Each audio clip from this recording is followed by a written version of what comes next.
good evening to you. My name is Nicolette. I am the creator for the podcast titled You're Worthless, Read That Again, Juxtaposition of Your Very Soul. First off, thank you very much for saying yes to be interviewed today. When I read through, okay, funny thing is, quick story. When I was going through the dashboard and I saw your name, at one point you were number one, and I'm like, and I just happened to click on it, and I was like, oh, his profile seems very interesting. I've never heard of Web3, and you talk about spirituality as well. So it's like two end of the spectrum. So I said, okay, let's get him on, and thank you for saying yes. Yeah, no, and you're right. They may spirituality and Web3 may seem like two opposite ends of the spectrum, but in Yeah, reality, they're it is polar. So actually the same, it's right? the same, just different degrees, and they all they relate together a lot if you just don't think about Please, it. yeah, but please do. I mean, like, enlighten me. Okay, but my ritual, for every guest that I have on, I'd like to read a bit of their introduction before we go straight to our conversation.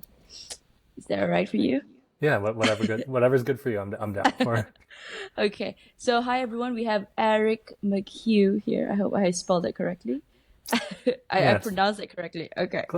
who cares? Eric here is a 30-year-old entrepreneur whose philosophy emphasizes the importance of simplicity, adaptability, and a clear mind, which has translated well into the world of Web3 entrepreneurship. Eric specializes in leveraging his strategic thinking and adaptability to create innovative and effective solutions to the challenges facing this cutting industry. As a staunch individualist, Eric is a vocal advocate for the decentralization of power and control, promoting the democratization of access and opportunity in the digital world. Wow. Yes. There's a lot of Yeah. big statements there. Yeah, that sounds fancy and all, but to be honest, I find it slightly cringeworthy. It was just like an article a while back that wrote that, so I just copied and pasted. So whenever someone reads it out to me, I'm just like slight ick. Where it's like, eh. Right. Yeah, I mean, yeah, you must have somebody prepared for you, right? Like when I read your profile, there's like a PR section. Okay, you read this for whatever it is that you're. so you're- you can probably tell the portion I did myself and the PR yes, portion. yes, yes. There's a The clear part, difference. I think, yeah, it's I think the part where you did it yourself, like, hi, my name is Eric. I think like that's That it, one, right? that one's definitely me. The other one's just some PR, just Yeah, stuff. you're really. I mean, your trademark is really simplicity, and I'm like, wow, he is really simple, Yeah. and he tells it as it is. So, Eric, what was it like growing up as Uh, Eric? Yeah. Yeah, so it was interesting. Honestly, I had a really blessed childhood.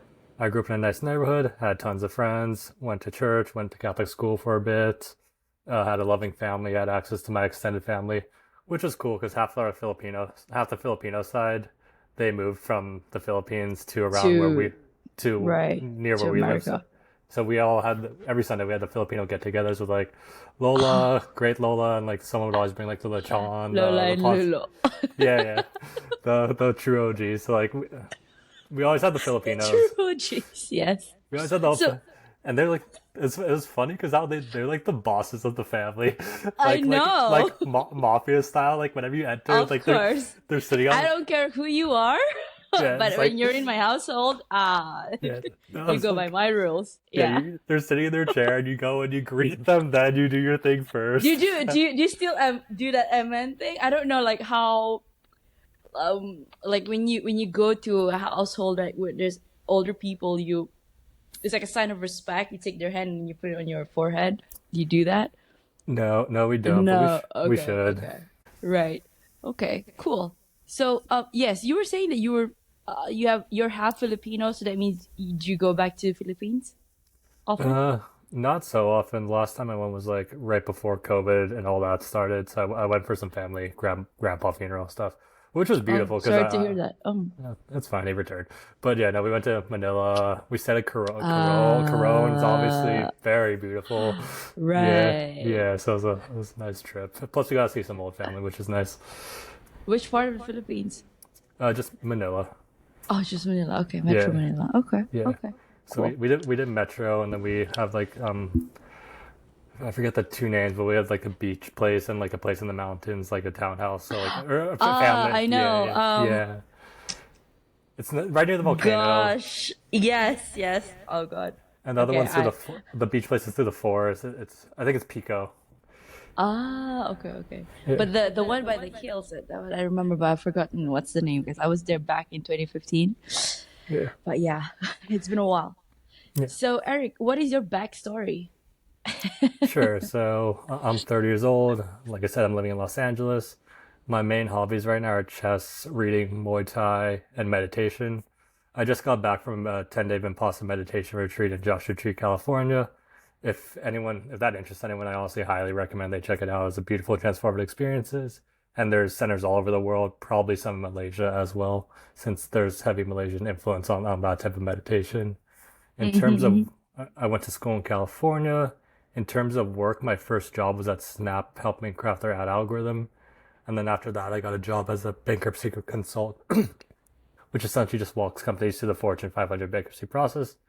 And then from Right, there, I jumped off to do my own thing because that was kind of boring. I didn't really align with my ethos as a person. So I'm just like, yeah, well, let's try this. right. So, walk me through. So you graduated, and then you went to Snap, and then you went to do your deb, I don't know, bankruptcy process for companies, right? And Yes, then you started yourself. I went to Snap, went to the bankruptcy consultant firm. At that Mm-hmm. point, I was really getting to cryptocurrency and why cryptocurrency is important. I was doing all the Mm-hmm. research, and the non-rent-seeking behavior of cryptocurrency didn't align with the bankruptcy ethos. And the reason for that is when a company's going through the bankruptcy process, a Mm-hmm. bunch of people are owed money, and there's Yeah. tiers. So there's tiers: tier one, tier two, tier three, tier four. Tier Yep. one gets paid out first, then tier two, then tier Yeah. four gets paid out last. Obviously, me, you, and the normal people are tier four, just because that's generally how the laws work, which is backwards, but it is what it is. So, as a firm, we were building out a company, and we were taking from a pool of money that I felt should have gone to tier four. So, I quit Mm-hmm. that, started going to cryptocurrency meetups in the area, met up with the original ShopX team. We started another SaaS platform as well, which got VC funded, which was a fun experience. But right now, I'm working on two different projects. And the reason I'm working on two is I feel everyone is happiest when they're serving other people. And I think God, the creator, the universe, or whatever you want to call it, I think He gives all of us individual gifts that we Yeah. should take advantage of to better serve the collective. And the only way to take advantage of your individual gifts is to do what you feel like, because obviously, if you're doing what you feel like, it's yours, not what Yeah. someone tells you to do. So this just Mm-hmm. resulted in two companies for me. The first is ShopX, a Web3 ecom platform. So we help e-commerce brands monetize in Web3. And the second is Data.ing, which is the first ever AI-powered matchmaking service. Oh yeah, I saw it. I saw you promoting it over your profile. So Yes, tell me more about the Web3. What is Web3? And then we'll go to data ing. Yeah. sure. So in terms of Web3, I think it's easiest if you go back to Web 1 versus Web 2 and just track that progression. So Web 1, just think of read only. So in Web 1, you can go online, you can read stuff, which is great because that spreads a bunch of information. Mm-hmm. Web 2, the easiest way to frame that is think of social media, so like Instagram or Facebook. So in Web 2, you can read and you can write, but you don't own. So I can write myself an Instagram post. You can read my Instagram post. You can interact with that post. You can do what you will. The Mm-hmm. issue is Instagram owns that post. So they can sell my data for nefarious purposes. They can cancel any of my content if I don't follow a particular narrative. I could say something Right. else. I could say something on this podcast right now. 10 years later, it's not okay. They could just cancel Yeah. both of us for that particular reason for whatever reason they want. So that's because they own the information, not us. So in Mm. Web3, it's read, write, and own. So not only can we read content and write content, but we also own the content. And that content can come in the form of cryptocurrency or NFT. So let's say hypothetically, so my area of expertise is e-commerce. So like our software empowers brands to create NFT collections and then add e-commerce value to that NFT collections, like in discounts or exclusive products or and stuff like that. So let's Mhm. say hypothetically, I'm an e-commerce brand. I create an NFT. You then purchase the NFT, or I gift you the NFT. Either way, the NFT is in your hands. There's now a connection between me and you and no third party. So I can send value your way. So I can send you early access to products. I can send you 20% off. I can send you access to in real life events. So there's a stream of value that can free flow between me and you. And the Mm-hmm. cool thing is you own that NFT. So let's say I created that NFT, great. If I want to take that NFT away from you, I can't take it away from you. And that's a big problem in today's commerce, like with like Amazon, for example. In startups, they offer Amazon AWS credits. Our ShopX AWS credits, they recently just took it away for no apparent reason. Or like our rep left or something along those lines. So when he left, the deal that he promised us didn't go through. So then we're Mm-hmm. just like, how do we get our AWS credits? And like, oh, we can't honor this because it was his deal, which I'm like, okay, well, that's kind of stupid, but it is what it Mm-hmm. is because it's their credits. But if they're an Right. NFT, they couldn't take it away from you. The government, they can't take away that NFT from you. Instagram can't take away that NFT from you. It's your NFT to do what you will with it. And an NFT, it really just stands for non-fungible token. In layman's terms, it means digital scarcity on the internet. So if you want to think of cyberspace, an NFT is just like a plot of land. Like we may own a plot of land in the real world. I'm the only owner of that land. What I want to do with that land, it's up to me. I can build a Mm. house. I can build a garden. I can do nothing. I can build a school. It's my land. It's my decision. So that's where NFTs come in. So I've got you were mentioning those things. I've got two questions in my head. Like number one, what are the regulations like now that you are going into this space of NFT, right? And you're saying what let's say two transaction, two people, and then how is the government seeing this? Number one, and number two, what is your projection into the future? What's it gonna be like? Yes, it depends on which government you talk about, and regulations are still very unclear because the people making the Yeah, regulations in the United States exactly. are they're like 80 years old. They don't know what they're doing, and not to mention they don't like it as well because Web three Web3 and cryptocurrency represents freedom for the people and ownership. Precisely. They like owning it. So, for example, in cryptocurrency, let's say Bitcoin were to take off. Mm, Right now, a government official can print unlimited money, spend that money on whatever they want. So they have access to unlimited money, unlimited power. And on top of mm, that, it's a very opaque system. Like in the United States, it's like, what can we spend? yeah. Oh, how are they spending the money? Oh, we don't know. Like the Federal Reserve, they can't even pass an audit. But in a crypto, and then on top, while they have that They control, can't pass an audit. yeah, they can. They lose trillions of dollars every single year. It's ridiculous. Well, that just means they're bribing someone and giving money away. Mm, But on that side, while they have that freedom with the current monetary system, they can peer down and look at all of our individual transactions and cancel us whenever we like. So in a Bitcoin system, that's flipped on its head. So first off, in a mm, Bitcoin system, you can't inflate that away. So they can't mm, just like inflate it cause inflate they can't use inflation to just fund wars or whatever they want. And on top of that, since it's a transparent ledger, mm, people can look back at them and be like, okay, you have $5 trillion. Where did it go? And you can actually track where they went. And they mm, can't and from their level it's pseudonymous, meaning they can see individual wallet addresses and see what they're doing, but they can't just mass scan. So if they wanted to figure out this wallet who they are, they could, but they can't just they can't surveil everyone at scale. Yeah. okay. So to answer your question, they're pushing back. They don't like it. They're unclear of their legal regulations, but fortunately for ShopX, it's not just one government. There's multiple governments that you have to deal with, and they all have different incentives. Like, for example, Mm, some more forward-thinking governments are going to adopt this first. They're going to make better rules to attract the talent, to attract the capital, and the slower-moving governments have to follow. So there's that. And ShopX also has some of the best legal counsel in the world. So everything I say is just not legal advice, and I defer a lot to them. A cool thing is, so ShopX, we have the first ever tokenized software license systems. So if mm, a brand wanted to enter our ecosystem, they have to purchase a certain amount of our tokens, which are software licenses. mm-hmm. And our biggest client is Fox TV. So this passed the legal scrutiny for Fox, and now Fox owns some ShopX license, Ah, sets really good precedent for other brands. If Fox is because like it's not easy getting a major corporation to purchase exactly. something like that. So like they did that. That's a green flag for a lot of other companies. Wow. So you managed to get folks like on board. That's Yeah. good. So How did you do uh, that? lots of hard work. Just lots of. Back and forth. Yeah, it was a whole thing. So we worked with multiple teams on getting their first show. So it's centered around their show Krapopolis, which is the creator of Rick and Morty. If you watch that, I'm a big Rick and Morty fan. So I like Rick I've and heard Morty. of it, but Yeah, yeah. okay. What the reason they did this too is so NFTs they create really good customer loyalty. They create really good brand excitement.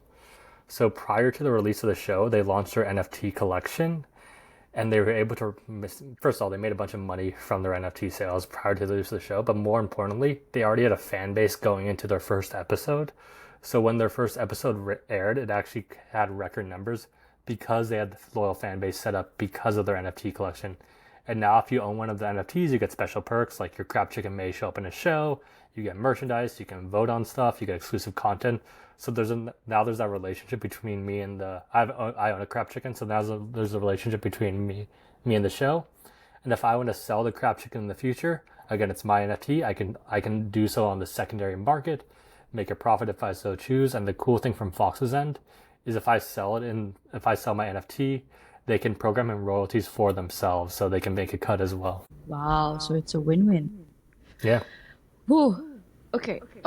Thank you, Eric. So what about okay, I think we're gonna go through the Web3 first and then data-ing. So how to build a company from ground up? Oh, so that's honestly just a bunch of trial and error.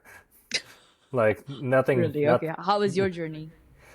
nothing ever works the first time, so you just have to keep that positive mindset. So it's really important to have your North Star in mind. So we know the goal we're gonna hit, and I think that creates a quantum collapse in the sense like, okay, there's infinite number of realities where we hit that goal, we hit not that goal, and everything in between. So if you set your attention on hitting that goal, you eventually hit that, and the middle ground figures it out. And from that, it's just a stream of just failing upwards, trying a bunch of things. Like you'll try 9 things in a row, and none of those 9 things work. But hey, that's a good thing because now you know 9 things that don't work. You're closer to finding the solution. And then you try the 10th thing, it starts to work. You're getting really happy, and then for whatever reason, 3 days later, it just stops working for some apparent reason. Then you figure out why it stopped working, and then you adapt, you adjust, and you just keep going forward. So the name of the game really is just consistency, and you'll eventually have your breakthrough. And the important thing is intention of the company. So if your company has an intention to do good, people will pick up on that on a subconscious level and then rally and support you, which is important for ShopX because it's an ecosystem based project. So like we have a community of over 9,000 wallet holders, which are just 9,000 people supporting the project. They wouldn't do so if the company wasn't out to do good. So did you start it by yourself or did you have like friends with you?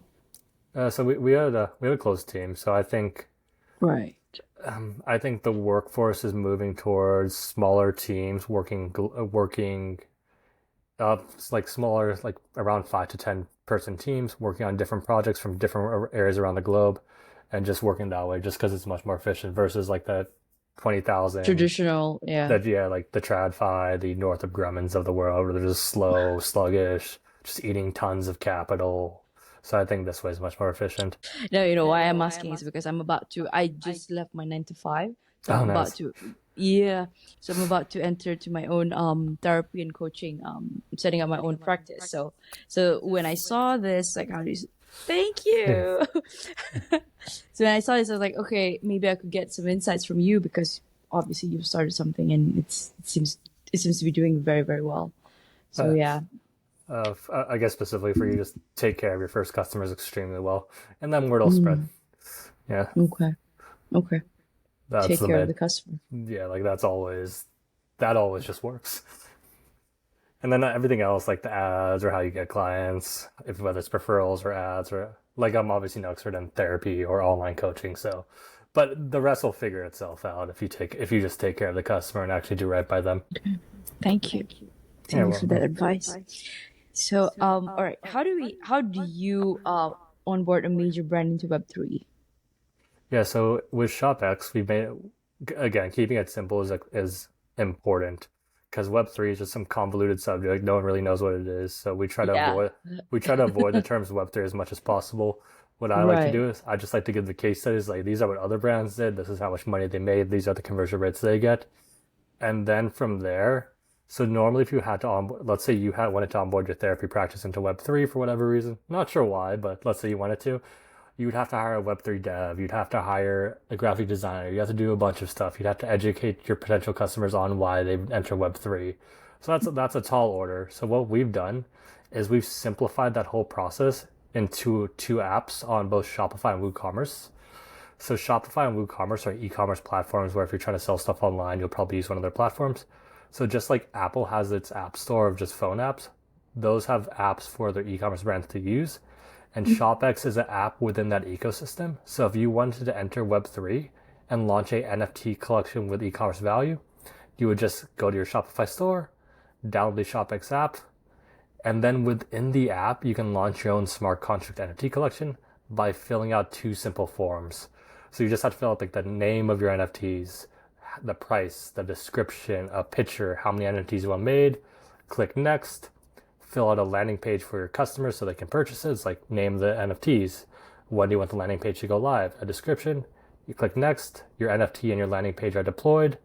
Since we're already on board, since we're already working within the Shopify ecosystem, all your products are already there because it's from the Shopify backend. So you just say, click add products.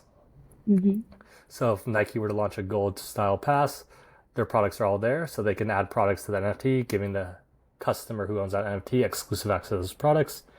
And then from there, the customer can purchase the NFT with either Ethereum or with credit card to make it simple for them. I was just thinking when you said it. So you're talking about products, or what about services? Now, Fox coming in is as a service, right?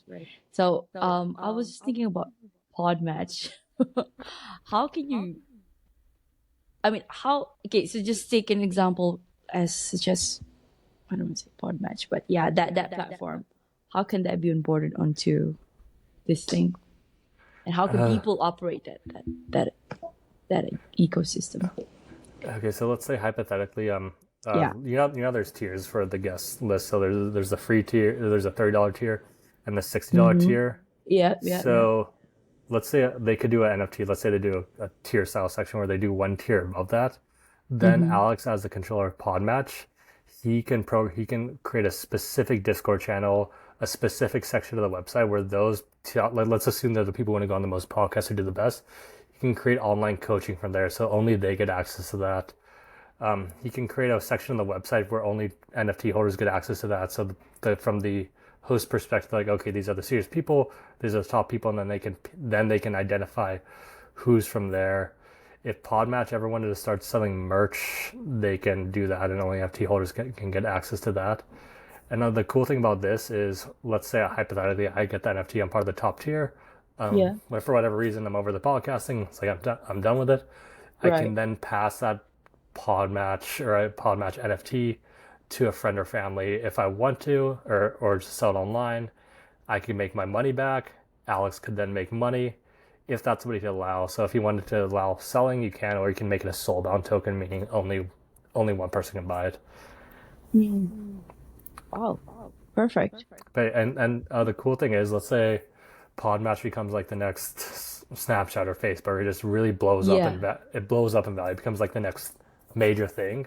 Because I own the NFT, I was there from the early beginnings. If PodMatch shoots up, then there's going to be increased demand for my NFT, and then the value of my NFT could actually increase as well. So it's a way for him, Alex, to share success with the NFT holders. So if it blows up, goes 10, 20x the value, then I'm free to sell it as well. So there's that pumpy financial aspect of it. There's a next billion dollar advice from you to Alex. Yeah. And what needs to happen is the whole Web3. So there's two reasons why Web3 is not massively adopted.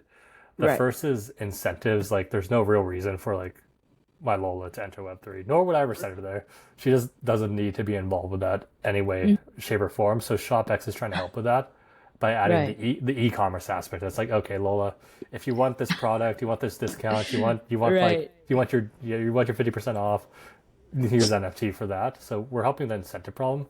The second is the UI. So in terms of Web3, the user experience just isn't there for the average person. It's complex, things go slow, there's no customer support because it's like the backbone of the internet. So it's like, the internet doesn't work, who do you call? So it's that type of experience. So yes, you can figure it out, but it's not ready for everyone. But that's getting fixed as well. So Web3 is composable, meaning it takes advantage of the compound interest software, so we all build off each other.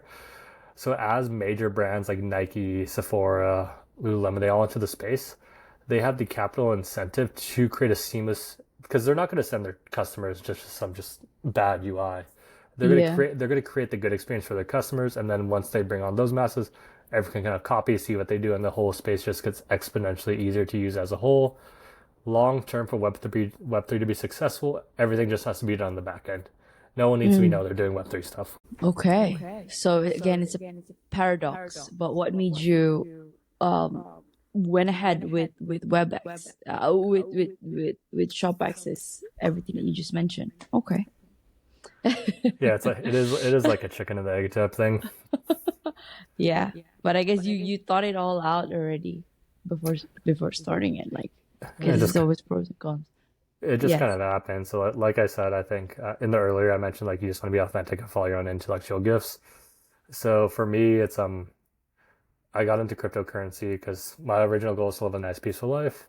I found that harder to do if I felt the money system was corrupt, Mm. which led me to find physical gold and physical silver as a potential solution for that. And that led me to Bitcoin.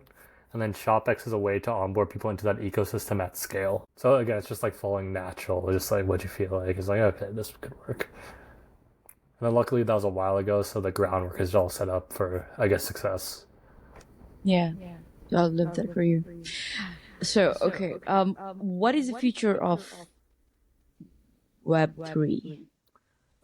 All done completely in the background. So my mom, whatever, she'll take out her phone, she'll tap something online, the NFT will do her thing, she'll get her discount, the payment will go through, the merchant will either get paid in cryptocurrency, but they don't know that. What happens on the back end is that cryptocurrency gets converted to a stable coin, which is like a peg to the US dollar, and then an Oracle service like Chainlink just switches out that back to their dollar accounts in the US or in their banking system.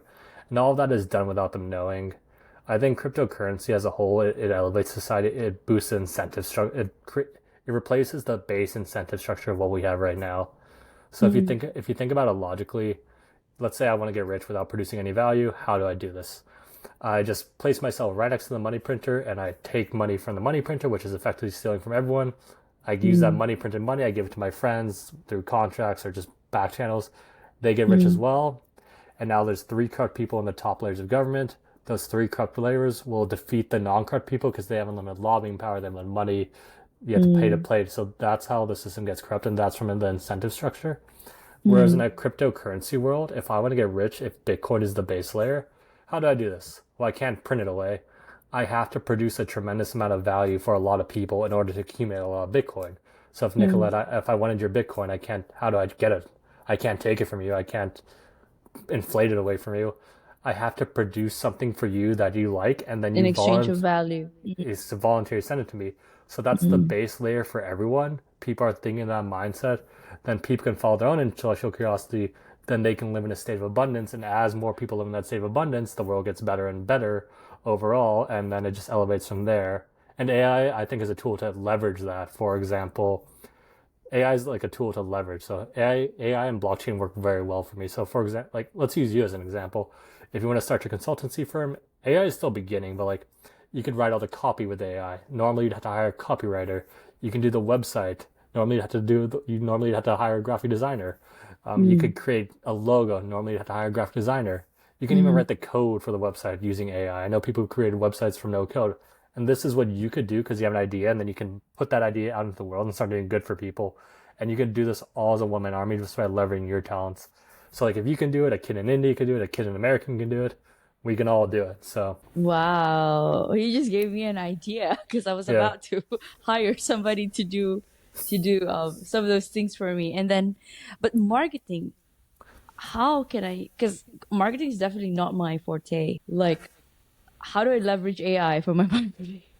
So in terms of graphics, so the cool Yeah, thing about AI is I don't think it can do a bunch of work, but I don't think it replaces human creativity. So every email I send, exactly. every graphic you make, I'm still gonna look at it and then optimize it from there. But it helps you get Right, the thought vomit out. So it helps with right. that. In terms of marketing, email marketing, it worked extremely well for me just because what we do is we do normal sales. So we have a CRM. They send Mm-hmm. sequence of emails so you can track exactly who opens what at what time, the response rates and everything. So it helps you optimize for that really well. Who knows? You can even ask, hey, how would I market this if I were you? And it'll give you suggestions. Like, Yeah. give me five if you're trying to do social media stuff. give me 5 viral coaching campaigns that worked extremely well, and then it'll give you that. Then you can tweak it for your own. Yeah, Wow, thank you. Thank yeah, you. Yeah, thank you. I would definitely get to work on that. yeah. No. I Plus, got so you can yeah. talk. You can have a conversation with yourself through AI too. So instead of so Which tool are you using? I'm using ChatGPT for it. So ChatGPT. Okay, Yeah. okay. So So yeah. my organization they blocked ChatGPT. So I was like, Oh, yeah, yeah. oh, yeah. Well, uh, yeah. I just gotta get it through my phone or something because the laptop I'm using is my company. So Oh, that's so right. okay, Yeah. cool, I cool, guess cool, cool. VPN or something. Yeah, Yeah. ChatGPT. Like, because if you're trying to bounce ideas off something, Mm-hmm. it's a really good way to do that. And for your copying, be like, okay, write me a whatever sentence, or Yeah, spit out me a paragraph, and you can be like, like make this. hashtags, right? Yeah, Like top yeah. Like, what are the 15 top hashtags. Yeah. hashtags going? Then you can be like, write this sentence using these hashtags. Read it over. Okay, it's too long. Make it half the size. Make it this many words. You can even adjust for tone too. So it's like make it funnier, make it happier, make it friendly. So you can just continuously optimize from there, and you can really just spit out a bunch of content. Awesome. Awesome. Thank you, Eric. Yeah, you're So welcome. tell so tell us about your dating. Okay, so this is related to ShopX because everything is related. I was on a crypto podcast tour a while ago for ShopX. I was on this one dude's named Mark. As a crypto economy, we kept in touch after. He's the CEO of Dating. So a while ago, this random AI thing followed me on Twitter. I'm like, what is this? And then we had a conversation. I found it funny, so we started working on that ever since. So what Dotting is, it's the first ever AI-powered matchmaking service. What we do is we auto-generate profiles for users based on their digital footprint, and then we create matches based on their digital footprint. So this solves 3 issues that are caused by dating apps. The first issue of dating app is, let's be real, it's hot or not. Like, are they attractive? Yes or no? And then you just make the assumption based on that, which doesn't really work well for an authentic connection. Right. The second issue is the top 5% of users get access to everyone on the app. So if you're on a dating app, it's unlikely you're seeing everyone on the app just because they want to keep people engaged. And how do you keep people engaged? You show them like the best, I guess, product type of thing. Mm. And the Mm. third issue is the incentive structure behind the dating app. So if Tinder were to match a happy couple, what happens? That happy couple then leaves the app. Then Tinder loses a paying customer. Tinder is owned by Goldman Sachs. Goldman Sachs does not like to lose money. So they're incentivized to keep people coming back to the app. So if do you know anyone on dating apps? Yeah. Do they delete the app and download the app, delete the app, download the app? Yes. So Yes. that cycle is all baked in. So that's a type of marketing called churn marketing, where it's you keeping someone on like a Ferris wheel. So dating apps work behind that. So that's how they make their money. And what Mm. Dotting is, it's different because our goal is to put users in the position to succeed. So, for example, I get 3 matches: Ashley, Kimberly, Jane. It's like, okay, Jane seems interesting. I get a little bio on her. Tell me more about Jane. She connected to her Facebook. She's the youngest, you're the oldest. Our pattern recognition software says that does well. She connected her Instagram. You both go to a bunch of national parks. She connected her LinkedIn. You both went to a Ford University and studied the same degree. She connected her Spotify. Oh, did you know that you both follow this one artist? Concert's coming up in a month. Would you like me to suggest a date with Jane? Cupid then suggests a date. It suggests a date with Jane, and then on Jane's end, she sees my profile since I connected my social media, like all my accounts. She sees my recent posts, which is good because I think from the woman's side, comfort is very important. Just because meeting a stranger online can be kind of like scary, to be honest. So Yeah. that helps. From her side, she can see like mutual friends and stuff. So it's like, okay, we know some of the same people. That's a good sign. And then she can click accept to the date. She accepts the date. It'll throw it on both our calendars, so we both have the schedule going. Let's say we meet up, we fall in love, we do the whole marriage thing. Then it can act as a relationship butler. So it's like you guys haven't been on a date in 3 months. The kids are Oh yeah. wow. The kids. We recommend this babysitting service for the kid. The place you had your second date is having a half off sale on ice cream. Would you like me to make reservations from there? Make some reservations. We go on that date. Or her birthday's coming up. It's like, hey, you may not want to forget her birthday. Here's a reminder. Oh, she just added this thing to her Pinterest board. It might make a good gift, so it can help from there, from that aspect. And this is how dating makes our money, because that's important. Dating has to get paid too. We're people. We need rent. We need food. So we make our money if we're gonna make our money if they schedule a date within the platform and pay for the date. At that point, we would take a commission. So our incentive is to get people on as many dates as possible because we get more commission. And let's say we make it easy and convenient, because then if our service is well, it's just good dates. After they match, they get enter exclusive relationship or not. It's up to them. Then if our service is suggesting good dates based on both their digital footprints, because it makes it really convenient. It's like, would you want to do this? No one wants a plan. It does everything for you. There's a good plan. They play. So if that's convenient itself, they'll keep using us for dates. We'll keep getting paid. They'll keep going on dates. And the cool thing is, because it's pattern recognition AI software, so AI at its core is just really good at pattern recognition at scale. So the longer you're on the app, the better it gets at matching you. So its algorithm gets smarter. So the likelihood of, which is opposite of Tinder, it's like Tinder, the longer you're on the app, the more likely you are to stay on the app. For us, the longer you're on the app, the more likely we're going to find you a better match, because it's like, I say no, no, no, no. It's like, okay. And then, okay, do you readjust based on they readjust. your preferences? Yeah. And the same works for dates too. So it's going to be better at matching people suggesting dates. And the cool thing is, it's going to be able to analyze in the future. It's like, okay, person A, you went on 4 dates and they never go past the second date. And I can help you why. It's like, okay, well, obviously it's like on a second date. You're planning this stupid second date. Try something there. Here's what other people's worked for other people, and it makes a suggestion based on that. So it can act as a relationship coach or a relationship butler. Right. And long term, it can be a community building app too. It doesn't have to stop at dating.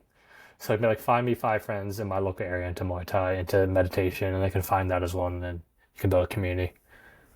What's the pricing structure like to be on Data.ing? It's free for now. It's So free. yeah, so right now we're on waitlist phase because we're So your learning. commission is from the dates they go to. Correct. Wow. You're changing the world, Eric. I am very impressed. Everyone is changing the world. We're all connected. That's how I feel. So I think if you picture God, I'm guessing, yeah, you believe in God. Yes. If Yes, I if you do. picture God as the sun, so he's the creative. Everything comes from the sun. Yeah. I'm a ray of sun from God. You're a ray of sun from God. So we have our individuality, but at the same time, we still come from the source, which is God of the universe. And since we're both Yeah. rays of the sun, we're also the same. Where it's like, if I'm making fun of you, another ray of the sun, that's stupid because I'm just making fun of myself. So For it's like, myself. Yeah. why would I do that? That's Doesn't true. make any That's sense. true. That's true. Yeah. Wow. Thank you, Eric. You're doing great work. Okay, tell us about your spiritual journey. Oh, so that's a fun one. So Yeah. it started off in the VC incubator. So with that one, so after the consulting whatever job, we started another startup as just a normal SaaS platform, which got VC funded by one of the top VCs in the world, in the country actually, and we operate out of an incubator. So what an incubator is, it's essentially startup school. So it's like, we had our work, like it's like school. It's like we had our desk right next to us, another startup, next to us another startup, next to us another startup, and just like in a warehouse type building. And the people next to us were actually liquid death water. So there's that. So at that time, I was surrounded by so many smart people in different fields. Like, could be tech, could be CPG, could be whatever. Actually, one of our friends are they founded Pray.com. So if you're Catholic, it's actually a good app. So during that time, Okay. obviously, Great. Up. yeah, they got really good domain. But so Yeah. like, Like, well, how did you secure that? oh, it probably cost $10. It's a good one. But so during that time, I'd have coffee, lunches, walks with as many people as I can to absorb as much information as possible. And I noticed that there's a trend near from the people in the most, like, I guess, successful positions, where they'd all meditate, they all go on walks. Pretty much all of them had a spiritual practice. So at that Right. point, obviously, I ignored it because I'm like, no, I have to work like 12, 15 hours a day to get this Yeah. off the ground. Yeah.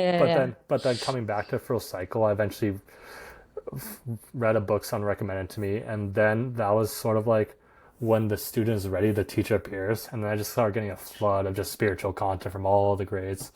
So I just got overloaded with that information. I recently went on a 10-day Vipassana meditation retreat. So what that is, it's the method that the Buddha used to reach enlightenment. So it's 10 Yes. days, all meditation, no phone, no writing, no looking at people, no talking, just straight noble silence. So what you do is you focus your breathing in the area around, like this triangle around your nose. Once you get good at that, you start to pick up different sensations. And then from there, you scan your body every inch back and forth over and over again. And this extracts the traumas that you stored throughout your life. So if you think about it, like if you're a scientist trying to send a rocket into space, you have a piece of metal, you need that 100% pure. You would run that metal through magnets. The magnets would extract the impurities on the metal. You'd be left with the pure metal. And so you're basically doing that on just a spiritual level. And this resets your base as a person. So before this, I was a negativity generator, but now I'm a positivity generator. And I firmly believe that the outer world is the inner reflection of the world.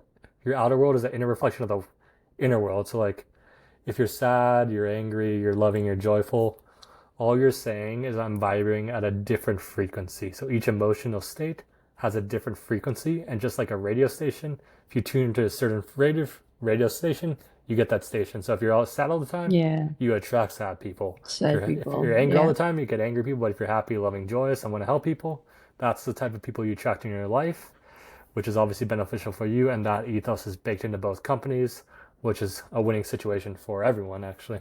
Yeah, so it's like when you said about the magnet, it's like that big magnet trying to extract everything and just uncovering the layers that we all are, which is human.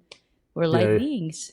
Yeah, but this one's like it's not easy too. It's honestly one of the most challenging things I've ever done. Just the no, it's dark night of the soul. Come on, like fun I felt is like fun is those. I mean, it's very rewarding, but like after that, you're all. It's rewarding, but because like for me, like when I had for example, like I felt different towards say some of my family members or friends, and it's like when they act in a way, I'll be like, I start judging, and then I understood that this is actually something to do with me, because if we're all the same, that's if he is me and I am her, or I'm him, so there's something that is not right within me. So that forced me to really look into it and then really face that part of myself, and it's not comfortable at all. Oh, no. Yeah, and you're right. Like whenever someone else does triggers you, it really just it triggers. 100% has to do with you. So it just shows that you have something. Some work needs to be done. And I believe I 100% believe in God's plan. I think God has a plan for me, and who am I to question God's plan? Like I'm just a person. That's true. And I think it's gonna be good for me. So that mindset works. It's for our highest good. Yeah, but the same point aside, I think like hardships and like triggering, I think they're lessons that you need to learn. Yes. So the thing is, if you don't learn your lesson, it's gonna keep repeating itself, coming, especially when it comes to like, let's say, relationship or whatever, like a financial. Like, what are you not paying attention? What are you not changing? Yeah. It's really, how do I say this? It's really a true reflection of you, and like, okay, you pray for a sign, and then God gives you something, but it's not as like what you expected, and I'm like, why? What? This is not what I asked for. Yeah, that's not the one that I'm asking for, and then you push it away, and you pray again, and there's another one, but it comes in different form. Yeah, it's like, God, give me $1 million, and he's like, okay, here's a massive problem. Here's an idea. Here's a problem for you to solve. It's like, no, I just want the $1 million. And you're just like, thank you. Then you just ignore. It's like, no. Yeah. And then you get better. Yeah. But then I believe everybody's in their own journey. So, and I believe the world is waking up as well. Their consciousness definitely. If you think of the consciousness level, so everything is from a scale to 1,000, and this is measurable. So shame is the lowest emotion you can feel. So don't feel shame. But if you're below 200, that's when you're taking energy from someone. So that's like anger, fear, sadness, hate. So that's around 200. But that's also where you're most controllable, most likely to act. So if you look at social media from that lens, if there's a governmental power trying to control the people, they're going to try to push that level of consciousness. The good thing is more people are waking up, and we're just past the 200 states. So that'll accelerate with blockchain and AI and all that stuff. And to give you a scale, joy, peace, love, those are around the 500s. People like Mother Teresa, Gandhi, they got to like around 700.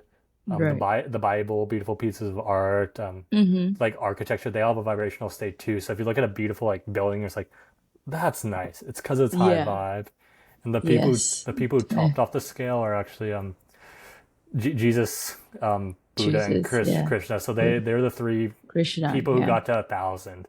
Right. Which Enlightenment. Right. yeah, yeah. Oh yeah, And the heights. the Yeah. emotional one. Yeah, The map of consciousness. yeah. Yeah. That's a great one. And then from there, I think it goes Yeah, into let me 40. see. David R. Hawkins. That's the one. Yeah. Emotional vibrational scale. Yeah. That's correct. Which is funny. Which is why I don't get like the hate amongst religions. I'm just Right. This like one. yeah. That's the exact one. Enlightenment. Yeah. So it's the green reason and integrity, neutrality, willingness, and acceptance, and then you go to the spiritual paradigm, which is reason, love, joy, peace, and enlightenment. Yeah. Yeah. And up until pride, that's survival. Yes. Yeah. And that's when you're living in scarcity. So Exactly. Fear mindset. so this goes into a point on how I do business. So I think everyone has an inner purpose and an outer purpose, and it's good that you Yep. have the scale because now you actually know what I'm talking about. It's like everyone's inner purpose is the same. Mm, My inner purpose and yours is to raise our own level of consciousness, which is essentially climbing up that scale. What happens when I yes. raise my own? It raises those around me, it raises those around me, and then Yes. it raises those around them, and everyone just moves up as a collective. So every True. decision I make is, does it raise my vibe? Does it lower my vibe? There's So that's no the way about inner yeah. purpose, and the outer purpose is how do I manifest my gifts into business things to help Yeah. raise my. And this just specifically happened for me with ShopX and Data.ing. It just worked that way.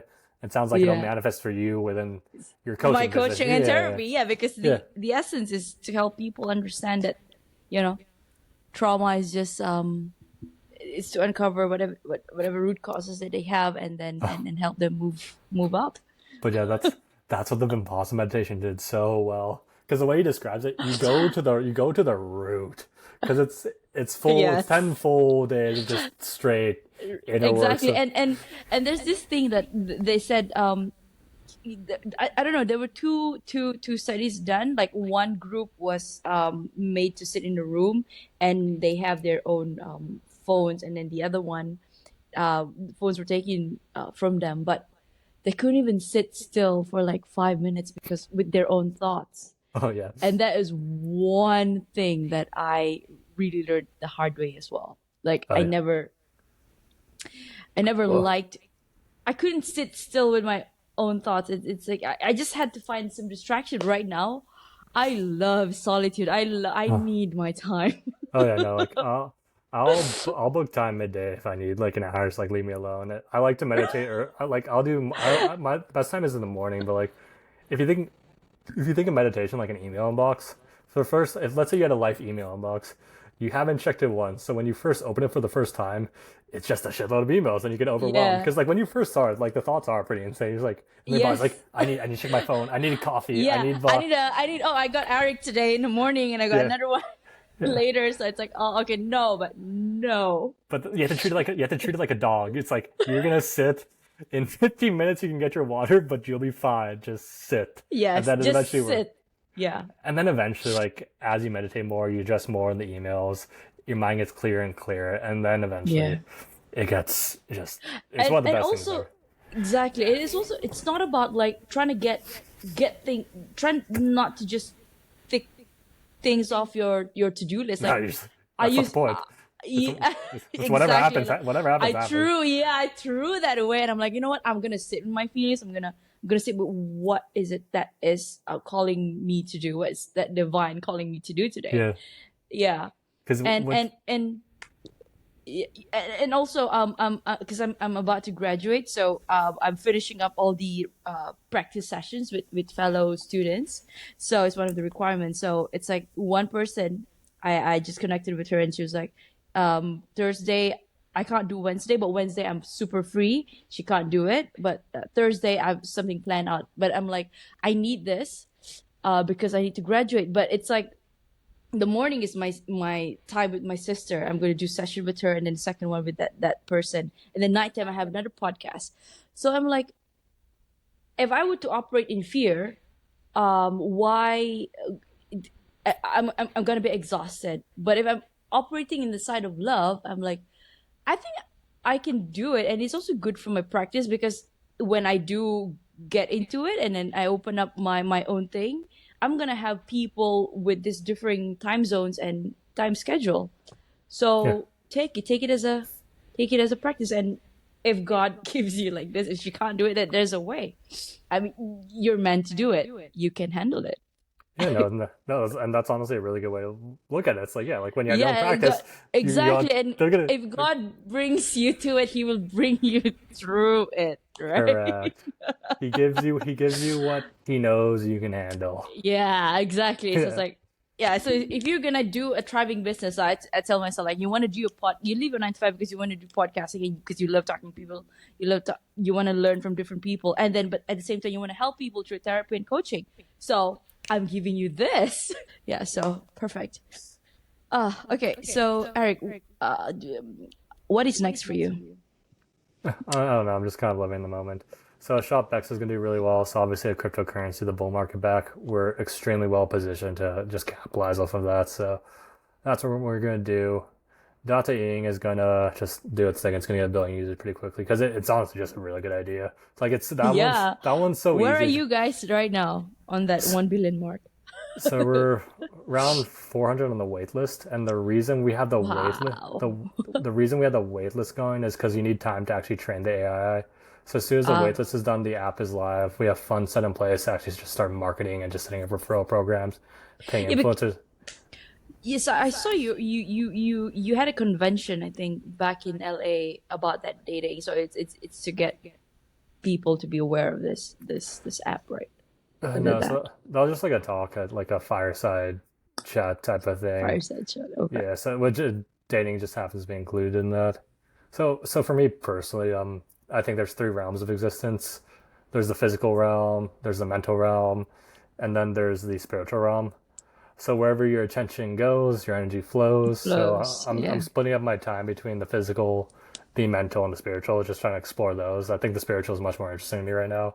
I think the Yeah, yeah, physical, yeah, yeah, yeah, totally. Like I just want to sit and like yeah, explore my own, go but you into can't. 5D and come back, but I gotta pay rent. Yeah, exactly. That's the Yeah, physical. So I think we're both in the same place for that. I was like, I still need to focus on this a bit, but like at the same time, just like, exactly. Like I was a would love to go to that 10-day Vipassana retreat, wherever it is. Like I want to go to Ecuador or whatever. But then I'm like, okay, you gotta get something off the ground first, and then get your financials sorted because you still need to come back with a her. to a shelter. That's what I thought too. Because when I first heard Right. about it, I'm just like, I can't just take $10 off. But after the second, some random second person I trusted recommended is like, okay, then at that point, I just signed up and just went full. I just signed up, and then when I just got accepted, I just texted both teams. I'm gone for 10 days. Good luck. And they're like, oh well, because it's a But cool then the reason. world didn't end, right? Nope. It's gonna be better for them because you raise your consciousnous level. You Exactly. So, understood something that you didn't understand back in the first oh, retreat. Yeah, 100%. And the cool thing is exactly. this specific one is free too. So you just sign up. There's centers all No over the world. way, it's free.